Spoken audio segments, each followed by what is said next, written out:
बता दें, केंद्रीय मंत्री चिराग पासवान की बड़ी मां राजकुमारी देवी से मिलने पहुंचे चिराग पासवान अपने पैतृक गांव। रामविलास पासवान की पैतृक संपत्ति विवाद के बीच अलौली में चिराग पासवान ने आखिर किस मुद्दे पर क्या बात कही, आइए इस खबर में जानने की कोशिश करते हैं। नमस्कार, मैं हूं संजीव और आप देख रहे हैं आप तक न्यूज। अगर आप हमारे चैनल पर नए हैं तो चैनल को जरूर सब्सक्राइब कर लें। आपको बता दें कि पासवान परिवार में संपत्ति को लेकर जारी विवाद के बीच केंद्रीय मंत्री चिराग पासवान खगड़िया पहुंचे हैं। उन्होंने अपनी बड़ी मां से मुलाकात की है। इसके बाद अपने चाचा पशुपति पारस पर उन्होंने बड़ी चेतावनी भी जारी कर दी है। और साथ ही साथ चिराग पासवान ने और क्या कहा है, इस और अगर देखें तो इस बात को काफी महत्वपूर्ण भी माना जा रहा है। बता दें, खगड़िया के सहरबंदी गांव पहुंचे केंद्रीय मंत्री चिराग पासवान ने रविवार को अपनी बड़ी मां राजकुमारी देवी से मुलाकात की है। चिराग को देखते ही राजकुमारी देवी रोने लगी और राजकुमारी देवी ने भावुक होते हुए चिराग पासवान को अपने गले लगा लिया। वह पिछले कई दिनों से चिराग पासवान से मिलना चाह रही थी। जहां वह अपनी मां के साथ बंद कमरे में चिराग पासवान 35 मिनट तक रुके थे और चिराग के साथ खगड़िया के सांसद राजेश वर्मा और जमुई के सांसद अरुण भारती भी उनके साथ मौजूद थे। बता दें कि सहरबंदी पहुंचे चिराग पासवान ने मीडिया से बात कर कहा कि वह घर की बात बाहर नहीं कहना चाहते थे, लेकिन उनके चाचा और चाची ने उनको मजबूर कर दिया है। चिराग पासवान ने कहा कि सत्ता सुख के लिए पहले मेरी मां और मुझे दिल्ली के घर से बाहर किया गया और अब चाचा मेरी बड़ी मां को घर से बेघर करना चाहते हैं। चिराग ने यह भी कहा कि अपने पिता के मृत्यु के बाद दोनों मां की जिम्मेदारी उनकी है, जिसे वे पूरी तरह से निभा रहे हैं और आगे भी निभाने की पूरी कोशिश करेंगे।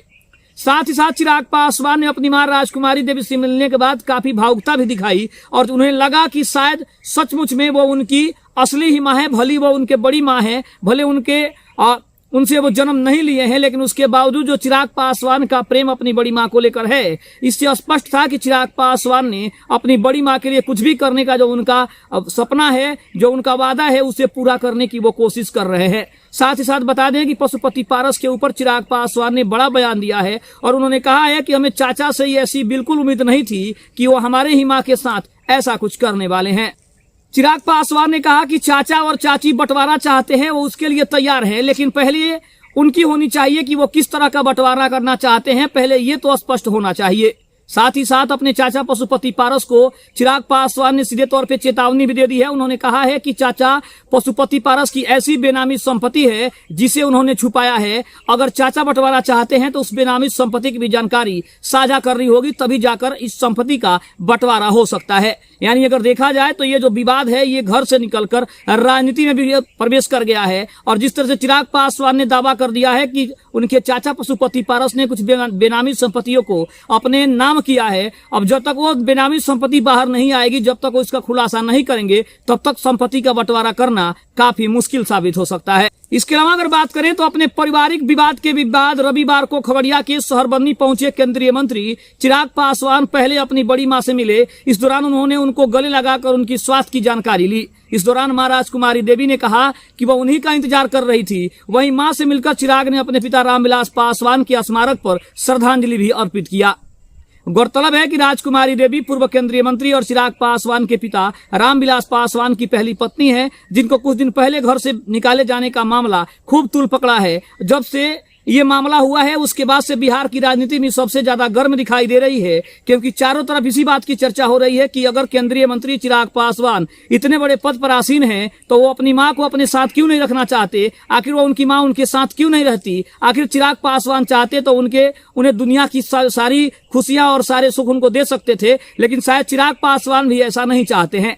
जब ऐसा सवाल चिराग पासवान से पूछा गया तो चिराग पासवान ने सीधे तौर पर कहा कि हमारी बड़ी मां यानी कि राजकुमारी देवी उनके साथ नहीं रहना चाहती है, वो किसी और के साथ नहीं रहना चाहती है, क्योंकि उनको लगता है कि गांव में ही सारा सुख और सारी खुशियां गांव में हैं और हमेशा से वो गांव में रही है। शायद यही कारण है कि वो गांव छोड़कर किसी और के साथ जाना नहीं चाहती है। साथ ही साथ चिराग पासवान ने यह भी कहा कि संपत्ति का जो भी बंटवारा है इसको जल्द से जल्द निपटाया जाएगा और मैं कभी नहीं चाहता था कि हमारे परिवार की जो बात है वो बाहर आए, राजनीति में प्रवेश कर जाए, लेकिन चाचा ने हमें ये सारी खुलासा करने के लिए कहीं ना कहीं मजबूर कर दिया है। और अब यही कारण है कि चिराग पासवान ने ये तय भी कर लिया है कि अब की बार इस संपत्ति का बंटवारा तो होगा, लेकिन जो भी बेनामी संपत्ति उनके चाचा ने अपने नाम करवाई है सबसे पहले उसका खुलासा करवाएंगे, उसके बाद इस संपत्ति का बंटवारा वो निश्चित तौर पर करेंगे। साथ ही साथ राजकुमारी देवी के ऊपर बात करते हुए चिराग पासवान ने यह भी कहा कि जिस तरह से उनकी मां यानी रीना पासवान है, उसी तरह से उनकी बड़ी मां राजकुमारी देवी भी हैं। उन्होंने कहा कि हमने कभी भी दोनों माओं के बीच कोई समानता नहीं रखी है, दोनों के बीच कोई अंतर नहीं देखा। हमने हमेशा दोनों को एक जैसा प्यार दिया और हमें दोनों माओं से एक जैसा प्यार भी मिला है। इसीलिए हम कभी भी उनको दो नजरों से नहीं देखते और ना ही हम कभी उनको दो नजरों से देखना चाहते हैं। साथ ही साथ केंद्रीय मंत्री चिराग पासवान ने यह भी कहा कि पशुपति पारस जो कि एनडीए का हिस्सा भले ही है, लेकिन एनडीए के लिए ना ही वो कारगर साबित होने वाले हैं, ना ही एनडीए उनकी बातों को सुनता है। यानी स्पष्ट है कि चिराग पासवान ने एक तीर से दो निशाने लगाने का भी बड़ा काम कर दिया है।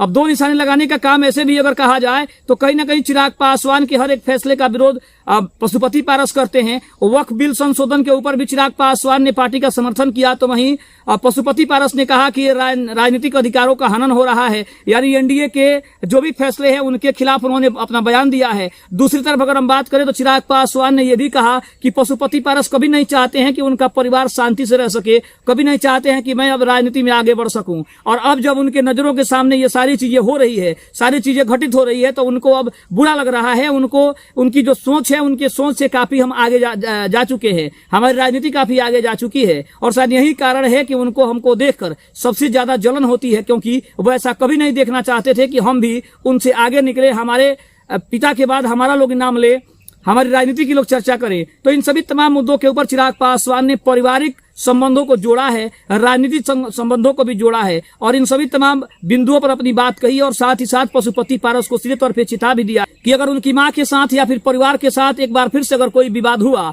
तो अब की बार वो किसी की कीमत पर उनको छोड़ने वाले नहीं है, क्योंकि राजकुमारी देवी उनकी अपनी मां है। भले ही उनसे उन्होंने जन्म नहीं लिया है, लेकिन उसके बावजूद जो मां के प्रति उनका प्रेम है ये किसी से छुपा नहीं है। और हर मौके पर चिराग पासवान ने इस चीज को साबित भी किया है कि जितना प्यार और जितना सम्मान वो अपनी मां रीना पासवान को देते हैं, उतना ही सम्मान वो अपने राजकुमारी देवी यानी अपने बड़ी मां को भी देते हैं। दूसरी तरफ अगर हम बात करें तो चिराग पासवान ने पशुपति पारस और उनकी पत्नी या फिर रामचंद्र पासवान, इन सभी अपने घर के परिवार के जितने भी सदस्य हैं उनके ऊपर भी कड़ा एक्शन लेते हुए कहा है कि जिस तरह से मेरी मां को प्रताड़ित किया गया है, इससे स्पष्ट है कि वो लोग कभी नहीं चाहते हैं कि हमारा परिवार सुखमय जीवन जी सके, सुखमय जीवन यापन कर सके। इसका मतलब स्पष्ट है कि राजनीति को परिवार में लाना चाहते हैं। तो जब उनको कोई दिक्कत नहीं है, उनको कोई नाराजगी अगर नहीं है, तो अब मुझे भी कोई नाराजगी नहीं है, क्योंकि मैं उनका सम्मान करता हूं, क्योंकि वो मेरे पिता के भाई हैं, मेरे पिता के समान है। मैंने हमेशा उनको अपने पिता की तरह ही देखा है। लेकिन जब उनको मेरा सम्मान नहीं है, मेरी बातों का सम्मान नहीं है, मेरी मां का सम्मान वो नहीं करेंगे, तो अब सम्मान की बात नहीं रहेगी। अब उनके ऊपर जो भी कड़ा एक्शन होगा उस पर लिया जाएगा। और साथ ही साथ उन्होंने ये भी कहा कि जिस तरह की राजनीति वो करना चाहते हैं, जिस तरह की सोच के साथ वो आगे बढ़ना चाहते हैं, इससे स्पष्ट है कि उनको मेरी राजनीति पसंद नहीं आ रही है। लेकिन अब जो परिवार का मामला है, इस परिवार के मामले को जल्द से जल्द निपटाया जाएगा। साथ ही साथ राजकुमारी देवी को भी वो प्रयास करेंगे कि उनके साथ जाएं, ताकि उनके साथ रहता है किसी तरह का विवाद इसके बाद आगे न हो सके। आपको बता दें कि चिराग पासवान की बड़ी मां यानी राजकुमारी देवी के दो बेटियां भी हैं, जो हमेशा चाहती थी कि उनकी मां उनके साथ रहे। लेकिन चिराग पासवान हो या फिर उनकी दोनों बेटियां हो, कभी भी उनकी मां राजकुमारी देवी ने दोनों के साथ जाने का फैसला नहीं किया, क्योंकि गांव से उनका जो लगाव है वो कहीं ना कहीं झलकता है। और हमेशा इस बात की ओर उन्होंने इशारा भी किया कि वो गांव में काफी सुखमय रहती है, काफी अच्छा लगता है, इस गांव का माहौल उन्हें बेहद पसंद है। और यही कारण है कि वो कभी भी गांव से बाहर नहीं जाना चाहती है। लेकिन अब चिराग पासवान ने जिस तरह से अपनी मां से मुलाकात किया है, इससे स्पष्ट है कि चिराग पासवान एक बार फिर से कोशिश करेंगे कि उनकी मां राजकुमारी देवी उनके साथ रहें, ताकि वो सुखमय रह सकें, सुखमय जीवन जी सकें और चिराग पासवान को भी उनका ढेर सारा प्यार मिलता रहे। आपको क्या लगता है कि क्या संपत्ति का विवाद राजनीति में लाना ठीक है? क्या पशुपति पारस ने जो चिराग पासवान के साथ किया वो ठीक है? आपको क्या लगता है आप कमेंट बॉक्स में जरूर बताइएगा। चैनल पर नए तो चैनल को जरूर सब्सक्राइब कर लीजिएगा। तब तक के लिए धन्यवाद। जय हिंद, जय भारत।